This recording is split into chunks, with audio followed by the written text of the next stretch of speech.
ఏర్పాటు చేసుకొని యవనస్తులు మధ్యలోకి వెళ్ళి వారికి తను పొందుకున్న సంతోషాన్ని సమాధానాన్ని తెలియచేస్తూ ఉన్నప్పుడు అనేక మంది యవ్వనస్తులు ప్రభువైన యేసుక్రీస్తునందు విశ్వాసం ఉంచి వారంతా కూడా జేమ్స్ని ఎంత ఎంకరేజ్ చేసి, జేమ్స్ నువ్వు మాతో కూడా పరిగెత్తగలవు అని చెప్పేసి జేమ్స్ను కూడా వారు ప్రోత్సాహపరుస్తూ ఉన్న సమయంలో మరి అమెరికా దేశంలో వీల్ చైర్ పరుగు పందాలను ఏర్పాటు చేశారు.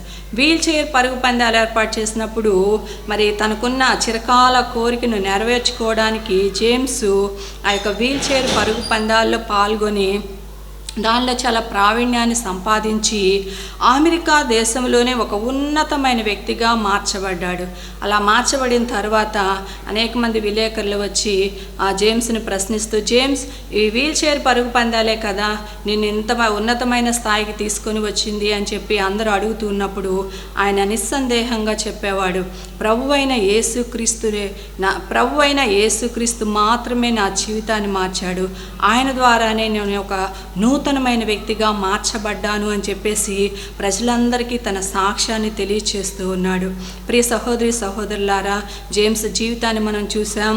మరి అన్నీ పోగొట్టుకొని నిరాశతో మరి ఇక జీవించాలి అనే ఆలోచన లేని స్థితిలోనికి వెళ్ళిపోయిన జేమ్స్ ఆ మోడుబారిన జీవితాన్ని ప్రభువైన యేసుక్రీస్తుకు సమర్పించినప్పుడు తను ఎలాగూ మరలా నూతనమైన వ్యక్తిగా మార్చబడి చిగురింపబడి తన ఆశలు ఆలోచనలు మరి దేవుడు ఎలాగూ నెరవేర్చాడో మనము మరి తెలుసుకొని ఉన్నాం.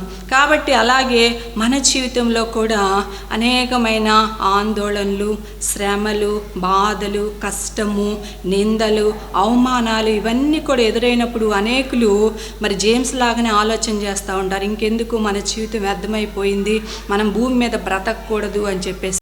కానీ ప్రతి ఒక్కరి జీవితము ఇలాగూ మోడుబారిన స్థితిలో ఉన్నది అనుకునే ప్రతి ఒక్కరూ ప్రభువైన యేసుక్రీస్తుకు వారి జీవితాలను సమర్పించినప్పుడు ఆయన మరలా చిగురింప చేయగలడు, నూతన పరచగలడు. లోకంలో కొంతమంది సచిన చేపల వలె ప్రవాహంలో కొట్టుకొని పోతూ ఉంటారు. కొంతమంది అయితే బ్రతికిన చేపల వలె ప్రవాహానికి ఎదురెదుతూ వారికి ఉన్న సమస్యల్లో, వారికి ఉన్న కష్టంలో మరి వారు విజయాన్ని సాధిస్తూ ఉంటారు.